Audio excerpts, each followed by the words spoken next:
আই আৰু মানা নদীৰ সংযোগস্থলী দলাগাছ ঘোঁৰামাৰাত ব্যাপক খহনীয়াৰ বাতৰি প্ৰকাশৰ পিছতে তৎপৰ হৈ পৰিছে এতিয়া সৃজন গ্ৰামৰ বিধায়ক নুৰুল ইছলাম। নিজৰ গাঁঠিৰ ধনেৰে বাঁহৰ পাৰ্কোপাইনৰ কাম আৰম্ভ কৰিছে বিধায়কজনে। খহনীয়াৰ বাতৰি সবিস্তাৰে প্ৰকাশ পাইছিল DY 365ত।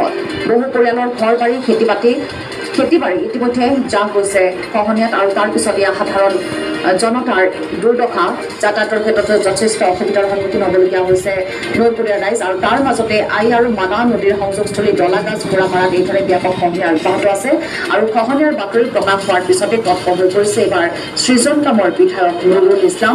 নিজৰ গাঁঠিৰ ধনেৰে বাঁহৰ পাৰ্কোপাইনৰ কাম আৰম্ভ কৰিছে বিধায়কজনে।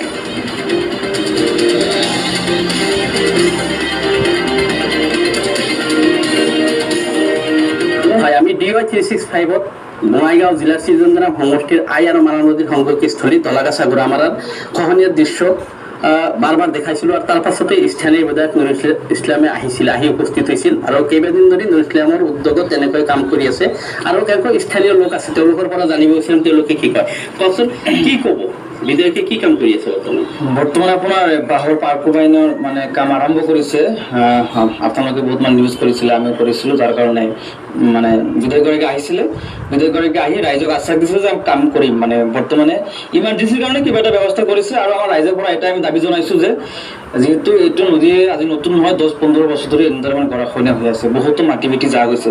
আমাৰ এটাই অনুৰোধ যে আমাৰ যিটো দলাগাছা ঘোঁৰামাৰা গাঁও এইটো আপুনি বচাওক, এইটো অনুৰোধ যে অতি সোনকালে জিঅ' বেগৰ ব্যৱস্থা মানে বান্ধৰ ব্যৱস্থা কৰক। এইটো মানে কিমান পৰিয়াল এতিয়ালৈকে যা গৈছে আপোনাৰ ধৰক বছৰততো গোটেই বছৰ নদীত তেনেকুৱা মানে গৰাখহনীয়া নহয়, ধৰক বছৰত এক সপ্তাহ বা 15 দিন বা এনেকুৱা গৰাখহনীয়া হয়। যোৱা 15 দিনত আপোনাৰ মোটামুটি ইয়াতে বহুত ঘৰ বাৰী আছে, আপোনালোকে নিশ্চয় চাইছে। খেতি বাতিও গৈছে, আমাৰো খেতি গৈছে আৰু ইয়াতে আপোনাৰ ধৰক 15 পৰা 20খন মানে ঘৰ বাৰী ইতিমধ্যে মানে গৈছে। কওকচোন এইখিনি কেনেকুৱা মানুহখিনি ক'ত গৈছে গৰাখহনীয়াৰ কবলত যিসকল পৰিছে? এইখিনি আমাৰ যিখিনি গাঁৱৰ মানুহ আছে চব তাৰমানে কোনোবা ৰাস্তাত আছে, কোনোবা পুখুৰী কান্দাত অলপ ঠাই আছে তাতে থাকি আছে, আৰু বেলেগত ঘৰ ভাড়া লৈ থাকি আছে, এনেকৈ চলি আছে। চৰকাৰক কি আহ্বান জনাব? বিধায়কে যিহেতু বাহাৰৰ এটা ব্যৱস্থা কৰিছে, চৰকাৰক কি আহ্বান জনাব? চৰকাৰক এইখিনি আহ্বান জনাম যে যাতে আমাক পাৰ্মানেণ্টলি সুৰক্ষা কৰে, সেইটোৱে আহ্বান জনাম। এটাৰ পাছত এটা বিঘাই খেতি বাতি কিন্তু নদীৰ বুকুত যা গৈছে আৰু সেই দৃশ্য আমি দেখাইছোঁ। ইয়াতো এতিয়া গৰাখহনীয়া অব্যাহত আছে আৰু এইফালে আমি কিছু দৃশ্য দেখাবলৈ চেষ্টা কৰিছোঁ। এনেকৈ বাঁহৰে মানে খহনীয়া ৰোধ কৰাৰ চেষ্টা কৰিছে বিধায়ক নুৰুল ইছলামে আৰু তেওঁৰ এতিয়ালৈকে কোনো ফাণ্ড পোৱা নাই। আমি জানিব পৰা মতে এতিয়ালৈকে কোনো ফাণ্ড পোৱা নাই।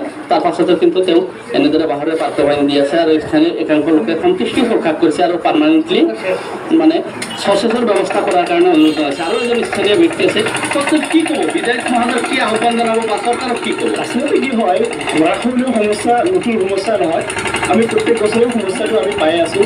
আৰু এনেকুৱা সমস্যা যে আমাৰ সৃজনগ্ৰাম সমষ্টিটোৱে এইটো নহয়, গোটেই অসমতে এনেকুৱা আমি জৰ্জৰিত গৰাখহনীয়া সমস্যাৰ ভুক্তভোগী অসম ৰাজ্য।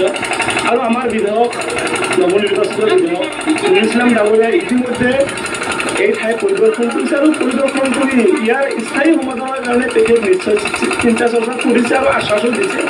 আগন্তুক দিনত ইতিমধ্যে 2 মাহ হ'ল, আগন্তুক দিনত তেখেত ইয়াৰ স্থায়ী সমাধানৰ কাৰণে যথেষ্ট প্ৰকল্প হাতত ল'ব আৰু লোৱাৰ কাৰণে ইতিমধ্যে প্ৰচেছ ষ্টাৰ্ট হৈছে।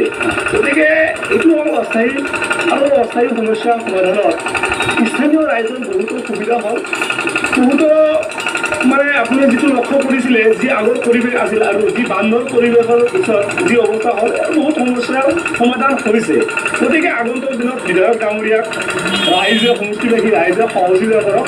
তেখেত উন্নয়নৰ আঁচনি লৈ তেখেত সমষ্টিত আহিছে আৰু এই কামখিনি চেংচন হোৱা নাই। এইটো নাই, এইটো চেংচন হোৱা নাই। একদম আচলতে কৰিব লাগে প্ৰথমখিনি পদক্ষেপ বিধায়কজনে নিজৰ গাঁঠিৰ ধনেৰে এই কামখিনি কৰাইছে। আমি পুনৰাই মানে কৈছোঁ যে ময়ে ভঙাগাৰৰ খেল খেলে যাওক। এটা সময়ত ইয়াতে নতুন গাঁও আছিল, মানুহৰ ঘৰ বাৰী আছিল, কৃষিভূমি আছিল, কিন্তু এটাৰ পাছত এটা মানুহৰ ঘৰ বাৰী এই খেতি পথাৰ সকলো যা গৈছে। আৰু বিধায়ক ডাঙৰীয়াই প্ৰশংসাৰ পাত্ৰ এইজনে এইকাৰণে হৈছে যে তেওঁ নিজৰ গাঁঠিৰ ধন খৰচ কৰি ইয়াতে বাঁহৰে কিছু ব্যৱস্থা কৰিছে তাৰ দৃশ্য দেখাইছোঁ আমি আৰু DY 365ত আমি ধাৰাবাহিকভাৱে বাতৰি প্ৰচাৰ কৰাৰ ফল পাইছে বুলি ইয়াৰে একাংশ ব্যক্তিয়ে জানিব দিছে আৰু স্থানীয় ৰাইজে বিধায়ক ডাঙৰীয়াক পাৰ্মানেণ্ট